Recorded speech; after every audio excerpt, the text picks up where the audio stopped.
Samir avait 10 ans et vivait dans un quartier populaire au bord de la ville. Chaque matin, il allait à l'école avec un grand sourire.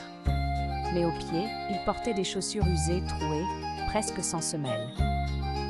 L'hiver, il avait froid. L'été, il sentait chaque caillou sous ses pas. Ses camarades ne comprenaient pas toujours. « Pourquoi tu ne demandes pas à ton père de t'en acheter d'autres ?»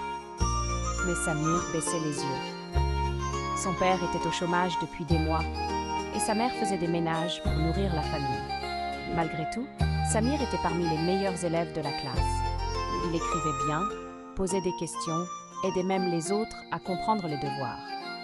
Mais ce que les autres ne voyaient pas, c'était qu'il pleurait parfois seul le soir, de honte, de douleur, de frustration.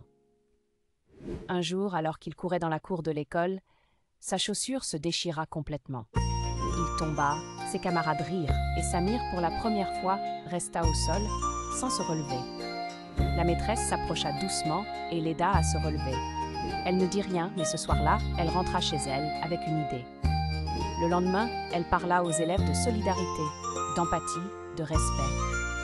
Puis elle lança une collecte discrète avec l'aide des parents. 3 jours plus tard, elle appela Samir à son bureau. Devant lui, une boîte soigneusement emballée. « C'est pour toi », Samir l'ouvrit. À l'intérieur, une paire de chaussures neuves, solides, de la bonne taille. Il n'en revenait pas. Il les toucha doucement, comme un trésor. « C'est pour moi ?»« Oui, parce que